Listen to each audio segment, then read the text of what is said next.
G'day and welcome back. I hope you've seen episodes 1 and 2, but this will seem a little vague to you. If you haven't, a quick recap of what they were about. Episode 1 introduced the idea of me making a permanent magnet generator that used no fuel at all, but it mainly just showed the granny flat I designed and apologised for poor quality presentation until I eventually learned the skills of being a good YouTube presenter.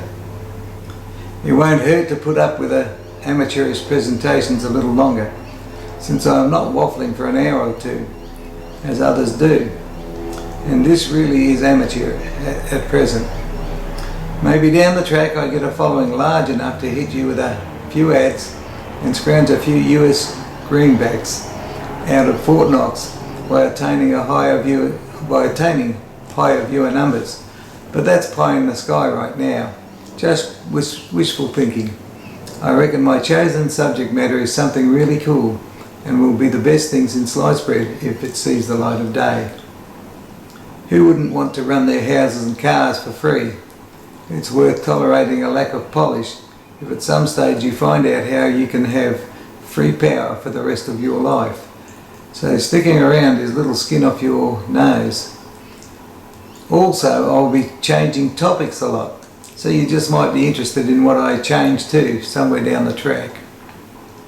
Episode 2 was a lot more talk than in the first, although deliberately only for under 20 minutes, and divulged how I got interested in magnetic generators. As I write this script, I am taking breaks from trying to build my next model using 3D printing and craft glue.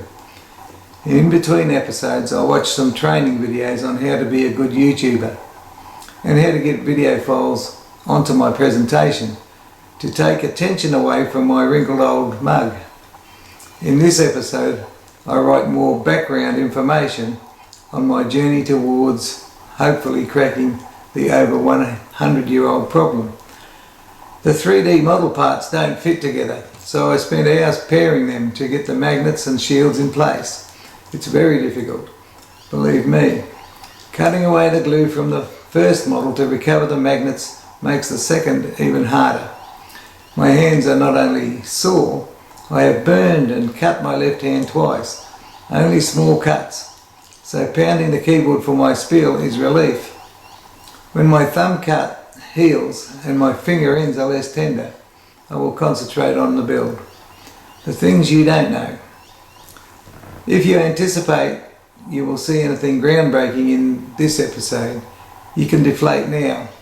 I am going to relate to you yet another aspect of my watching videos about magnetic generators, or more precisely, my reading their comment sections, while the second prototype is reserved for a later episode.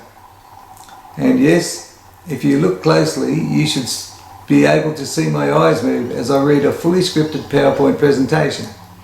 No teleprompter used here, because I have learned how PowerPoint does it, courtesy of YouTube, naturally.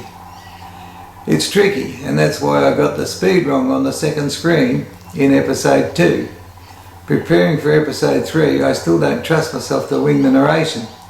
Heck, just watch my poorly edited video of filming my place in episode 1, and you will hear how bad I am with no script. That's if the terrible sound quality lets you hear me at all. I am making minor improvements. Enough of the small talk and into the second aspect I noticed while watching many videos about fuel-free generators.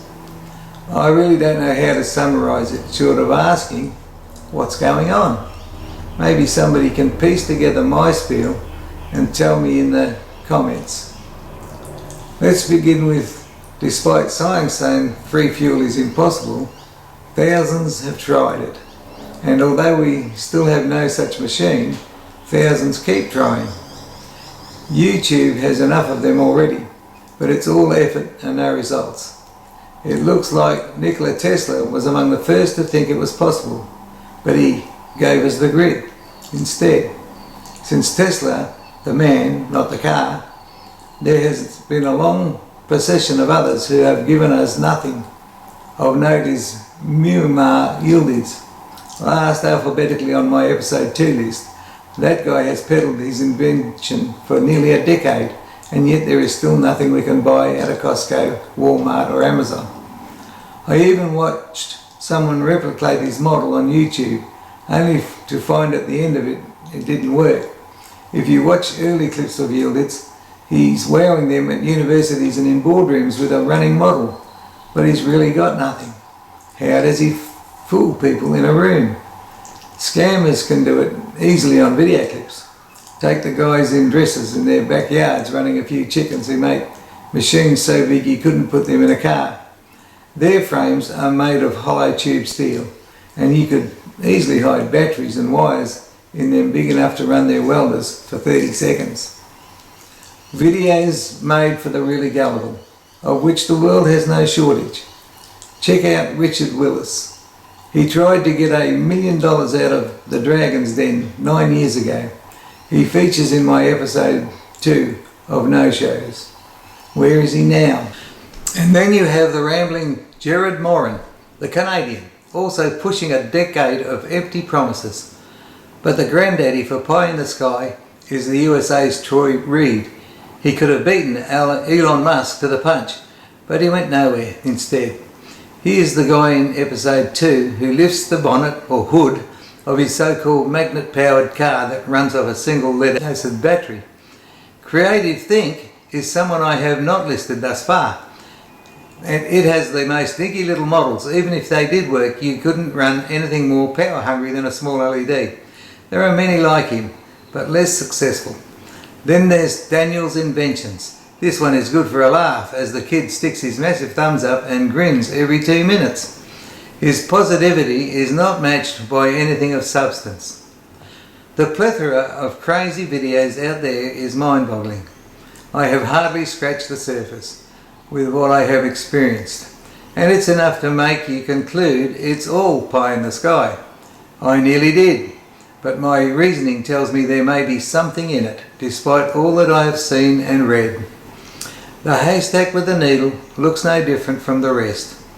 So I ask again, what's happening? The waters are muddied further when you see YouTube has taken down some of the participants, and they don't tell anybody why they did it, not even the person they took down. I am going to suggest some possibilities, with a caveat that I am not saying I believe this stuff you will hear from me, just that it may be true, and is the reason why I ask what's going on. The first is a genuine conspiracy theory. That is, in the early days, way before social media, when someone went public about cracking the free energy problem, they simply disappeared or were found stone dead under bizarre circumstances. Men in black, so to speak.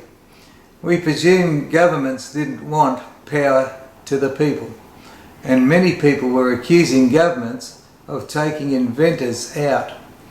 Over time, the men in black discovered they had less severe methods that worked as well. With the disappearances and deaths of many of others under their belts, they could just threaten to kill new inventors, or just to kill their wives and children, and the inventor bowed out of the quest. No need to die or even disappear. Then there was the use of framing, which alleviated the need to threaten. This was good for inventors with no wives and children. If someone had a working model, just plant drugs on them and tip off the cops. Nobody can squeal too loudly from inside the slammer for the next 20 years. However, the US government has now got a simpler way. Just refuse a patent application. Yes, the conspiracy theory rumour mill has it that there is some US Navy secrets clause that they use when anyone wants a patent on a free energy device of theirs. Without a patent, there is no reason to pursue development at all. It is a big disincentive. Sounds simple enough, and while I am not privy to such a clause, I am going to act as if this might be true and take measures to avoid any such problems, if I even look like cracking it. It is prudent to act as if, when you are not sure. I will be doing things to ensure the invention can't be suppressed, regardless of what happens to me. I have no need to worry, just yet, because science may yet be right, and I am just a hopeful startup with nothing but cheap talk so far. Recently, I came across a video that indicated this patent refusal was real. It was E for Electric talking to a company head that makes hydrogen on CDs. The guy said they were banned from getting a patent until they proved they were not going to let other countries use it for missile fuel. Weird stuff. That's a recent excerpt that talks of this still happening. It's worth a look at the concept, mind you. The second possibility is that the energy providers, especially the oil rich of this world, may be buying silence from successful inventors. Years ago, I had a suspicion this may have happened to the Aussie Ralph Sarek and his orbital engine that was going to change the motoring world. It is well over a decade old, and I don't see a Toyota or a BMW or anything with orbitals in them. I am not sure, but I believe the guy is loaded. I'm pretty sure, actually. Do you think I can invent something that doesn't see the light of day and still make a fortune? Not saying Sarek has sold out, but it bodes well as an example of the possibility this sort of thing happens. The orbital engine was reputedly extremely fuel efficient, so there is motive for the oil barons to set him up for life. Naturally, if something is fuel free, there is a great deal of motive to bury it at any cost. I believe Sarek at least has a carburetor on two-stroke lawnmowers somewhere, but there is still no orbital engine. That backyard inventor is worth around $1.2 billion. I wonder how well off Willis, Moran and many others are. Maybe they had something that worked, but it can't be a carburetor. Carburetors get through the conspiracy theories. 2 theories down and 1 to go. There may be more, but these are the ones known to me.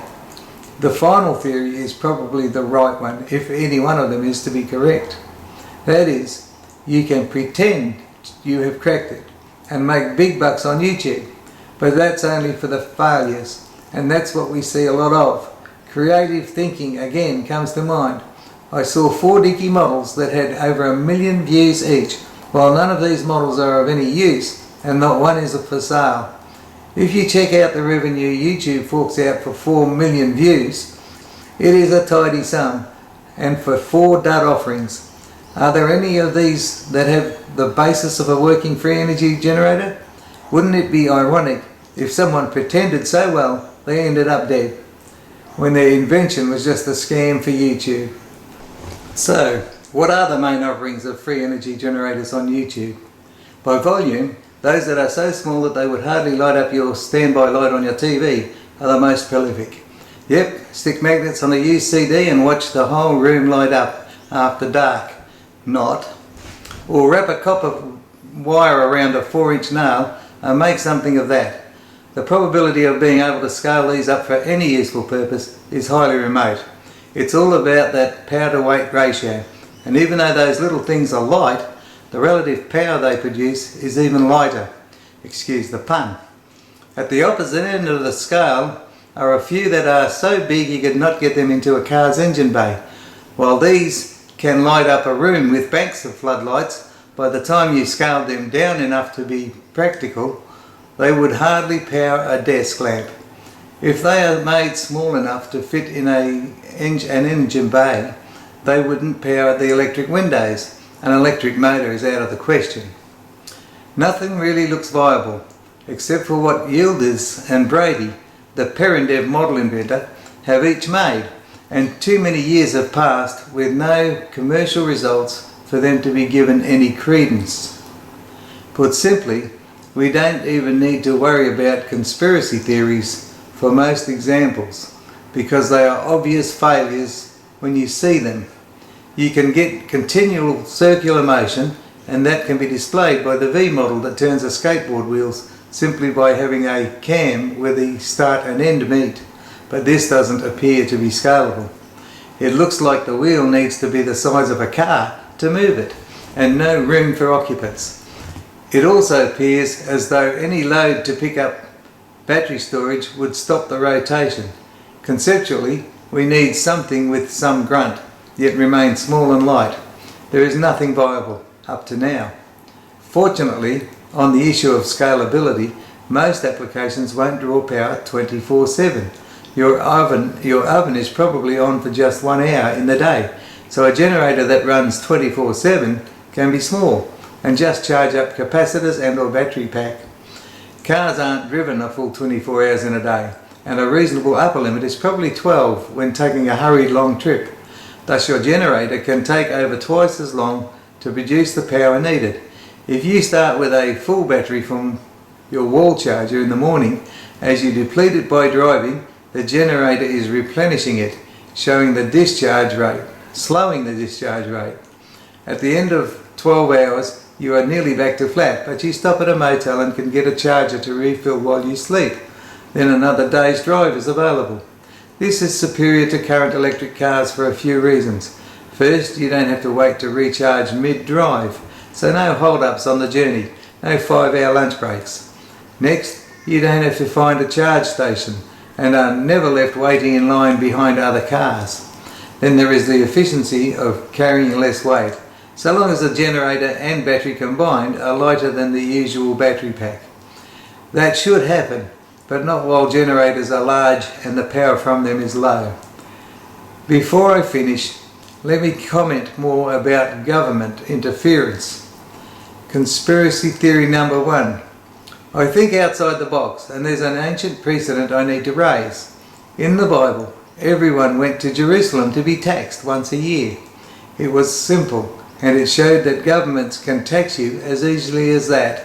If you breathe, you're up for it. So I find it crazy to think governments engage in cloak and dagger tricks to protect a particular revenue source. It is too easy to replace one revenue stream with another. However, half of me says that governments are monumentally stupid and just might anyway. It's a reduced likelihood using common sense, but not ruled out entirely. Common sense is the least common of all senses, especially when it comes to government or government employees. Let me know what you think. Bye for now, and remember, stay safe.